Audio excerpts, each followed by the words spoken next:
രാഹുൽ മാങ്കൂട്ടത്തിൽ MLAക്ക് ഇന്ന് വളരെ നിർണായകമായ ഒരു ദിവസമാണ്. രാഹുലിന്റെ മുൻകൂർ ജാമ്യ ഹർജി ഇന്ന് തിരുവനന്തപുരത്തെ സെഷൻസ് കോടതി പരിഗണിക്കുന്ന ദിവസമാണ്. മറ്റൊരു യുവതിയുടെ പീഡന പരാതി കൂടി വന്നതോടെ രാഹുലിനെ പുറത്താക്കണമെന്ന ആവശ്യം ഈ കോൺഗ്രസിൽ ശക്തമാകുന്നുണ്ട്. ഒരു വലിയ വിഭാഗം കരുത്തോടെ ഇത് ഉന്നയിക്കുന്നുമുണ്ട്. ഇതിനിടെ അതിജീവിതയെ അധിക്ഷേപിച്ച കേസിൽ രാഹുൽ ഈശ്വറിന്റെ ജാമ്യാപേക്ഷ കോടതി ഇന്ന് പരിഗണിക്കും. ജയിലിൽ രാഹുൽ ഈശ്വർ നിരാഹാരത്തിലാണ് എന്ന് നമുക്ക് അറിയാൻ കഴിയുന്നു. നിരാഹാരം ഇപ്പോഴും തുടരുകയാണ്. തിരുവനന്തപുരത്ത് നിന്ന് ഷെബീദ് റാവുത്തർ ചേരും. അതുപോലെ അടൂരിലെ രാഹുലിന്റെ നെല്ലിമുകളിലെ വീടിന് മുന്നിൽ നിന്ന് AV ജയശങ്കർ ചേരും. അതുപോലെ പാലക്കാട് മണ്ഡലത്തിൽ നിന്ന് ഐഷത്തുൽ ഷംനയും ചേരുന്നുണ്ട്. ആദ്യം ഷെബീദ് റാവുത്തറിലേക്ക്. Good morning to all of you. Shebeed, പറയൂ, ഇന്ന് വളരെ നിർണായകമായ ദിവസമാണ്. അതേസമയം കീറാമുട്ടിയായിട്ട് അടുത്ത പരാതിയും വന്നു. വിവരങ്ങൾ.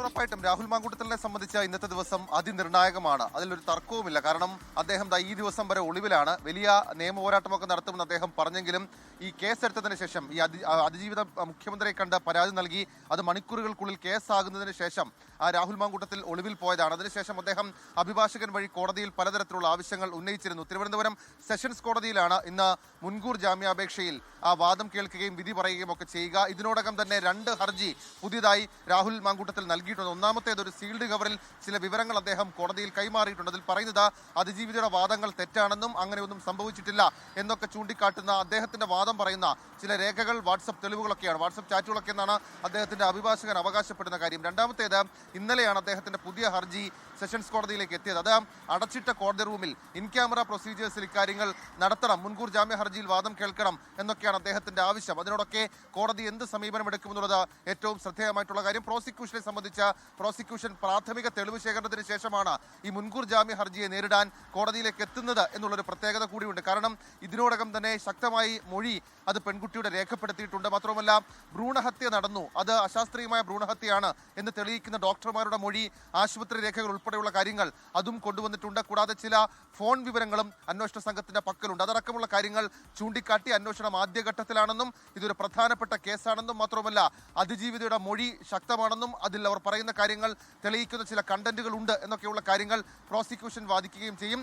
പ്രതിഭാഗം അഭിഭാഷകൻ ശാസ്തമംഗലം അജിത് കുമാർ ആയിരിക്കും. സ്വാഭാവികമായും അദ്ദേഹത്തിന്റെ ഭാഗത്ത് നിന്നും ശക്തമായ ക്രോസുകൾ നമുക്കിന്ന് കോടതിയിൽ പ്രതീക്ഷിക്കാം എന്നുള്ളതും ഏറ്റവും ശ്രദ്ധേയമായിട്ടുള്ള കാര്യം. ഇപ്പോഴും രാഹുൽ മാങ്കൂട്ടത്തിൽ ഒളിവിൽ തുടരുകയാണ്. കർണാടകയിലെ ബാംഗ്ലൂർ വരെ രാഹുൽ മാങ്കൂട്ടത്തിനെ തിരഞ്ഞ അന്വേഷണ സംഘം എത്തിയെന്നാൽ അവിടെ നിന്നും അദ്ദേഹം കടന്നു, മറ്റൊരു സ്ഥലത്തേക്ക് അദ്ദേഹം പോയി എന്നൊക്കെയുള്ള വിവരങ്ങളുണ്ട്. അതേസമയം കർണാടകയിലെ ഒരു പ്രദേശത്ത്, ഒരു പ്രാദേശികമായ സ്ഥലത്ത് പ്രാദേശിക രാഷ്ട്രീയ പാർട്ടിയുടെ പിന്തുണയോടുകൂടി രാഹുൽ മാങ്കൂട്ടത്തിൽ ഒളിവിൽ കഴിയുന്നു എന്നുള്ള സൂചന അന്വേഷണ സംഘത്തെ സംബന്ധിച്ചിട്ടുണ്ട്. എന്തായാലും ഇന്ന് ഈ അറസ്റ്റ്, മുൻകൂർ ജാമ്യാപേക്ഷ പരിഗണിക്കും വരെ അറസ്റ്റ് ഉണ്ടാകില്ല. അതിനുശേഷം അന്വേഷണ സംഘത്തിന് ചില നിർണായകമായിട്ടുള്ള നീക്കങ്ങൾ നമുക്ക് പ്രതീക്ഷിക്കുകയും ചെയ്യാം. ഏതെങ്കിലും തരത്തിൽ സെഷൻസ് ഈ മുൻകൂർ ജാമ്യം തള്ളിയാൽ സ്വാഭാവികമായും ഹൈക്കോടതിയിലേക്ക് പോവുകയായിരിക്കും രാഹുൽ മാങ്കൂട്ടത്തിൽ ചെയ്യുക. ഇനി രണ്ടാമത്തെ കാര്യം രാഹുൽ ഈശ്വറിന്റെ കാര്യമാണ്.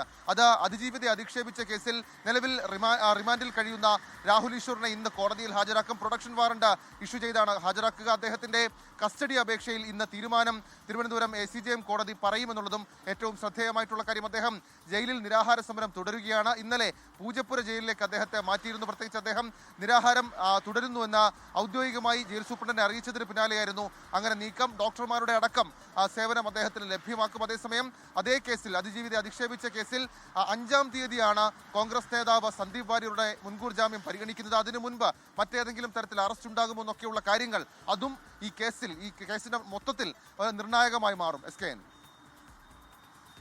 ഇനി അടൂരിലെ നെല്ലിമുകളിലെ രാഹുൽ മാങ്കൂട്ടത്തിൻ്റെ വീടിന് മുന്നിൽ AV ജയശങ്കർ ഉണ്ട്. ജയശങ്കർ ചേരുന്നു. Jaishankar, good morning. ശരിക്കും ജയശങ്കർ, ഞാനൊരു കാര്യം ചോദിക്കാൻ മറന്നുപോയി.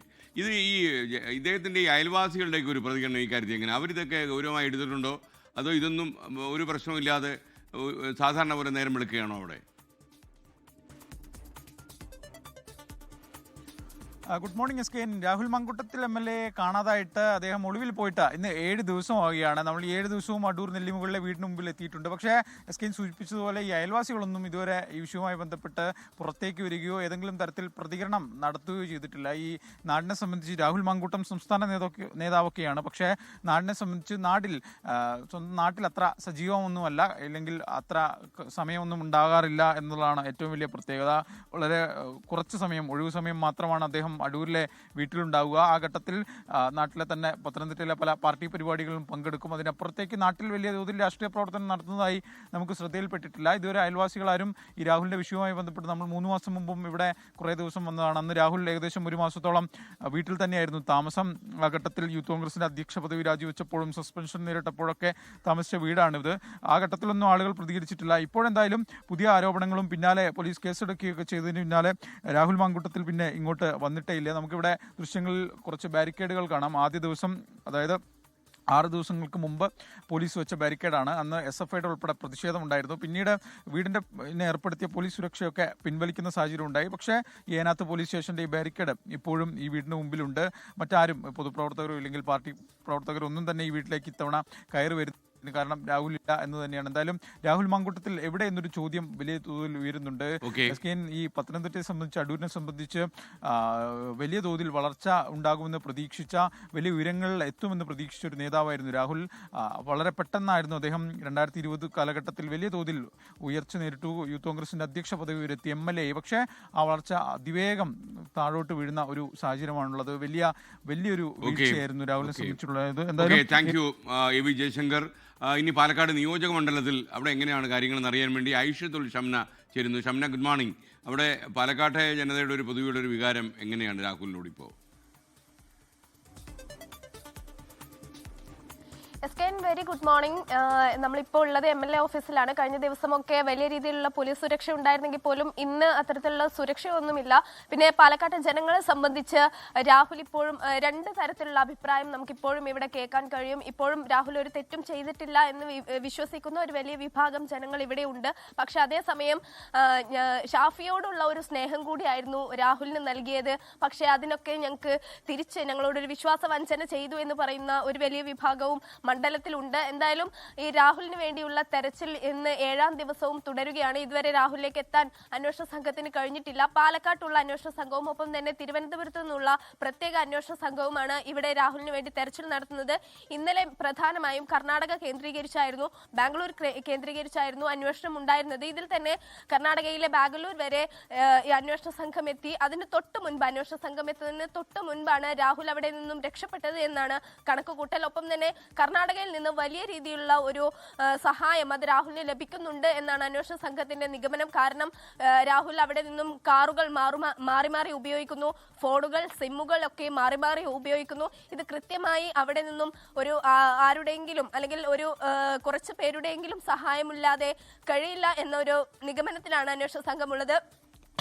മറ്റൊന്നുള്ളത് SKN ഈ കഴിഞ്ഞ ദിവസങ്ങളിലൊക്കെയായി ഈ രാഹുൽ വലിയ രീതിയിലുള്ള ഒരു പ്രതിരോധം തീർത്തിരുന്നത് പരാതി എവിടെയെന്ന് ചോദിച്ചുകൊണ്ടായിരുന്നു. പക്ഷെ പരാതി ഉയർന്നാൽ നിയമപരമായി തന്നെ നേരിടുമെന്ന് പറഞ്ഞ ചങ്കൂറ്റത്തോടു കൂടി സംസാരിച്ചിരുന്ന ഒരു MLA ആണ് പിന്നീട് പരാതി വന്നതിന് ശേഷം കാണാതായത്. ഇന്നെന്തായാലും പുതിയ ഒരു പരാതി കൂടി ഉയർന്നതോടുകൂടി ഈ BJP അടക്കമുള്ള പാർട്ടികളുടെ ഭാഗത്ത് നിന്ന് വലിയ രീതിയിലുള്ള ഒരു പ്രതിഷേധം ഉണ്ടാകും. അല്പസമയത്തിനകം തന്നെ ആ പ്രതിഷേധം ഉണ്ടാകും. പ്രധാനമായും ഇന്ന് കോടതി വിധി അല്ലെങ്കിൽ ആ ജാമ്യം അത് രാഹുലിനെതിരാണെങ്കിൽ MLA ഓഫീസ് ഉൾപ്പെടെയുള്ള രാഹുലിന്റെ ഫ്ളാറ്റിലേക്കും MLA ഓഫീസിലേക്കും ഉൾപ്പെടെ BJPയുടെ പ്രതിഷേധം ഉണ്ടാകും. പാലക്കാട് നിന്ന് അവരുമായി ചേർന്നത്. എന്തായാലും വളരെ നിർണായകമായ ദിവസമാണ് രാഹുൽ മാങ്കൂട്ടത്തിന്. ലോകത്തെവിടെയായാലും ഏത് സമയത്തും 24 വാർത്തകളും ഓഗ്മെന്റഡ് റിയാലിറ്റി പാക്കേജുകളും എക്സ്പ്ലെയിനറുകളും വിശദമായി കാണാൻ ഞങ്ങളുടെ YouTube ചാനൽ നിങ്ങൾക്ക് സബ്സ്ക്രൈബ് ചെയ്യാം.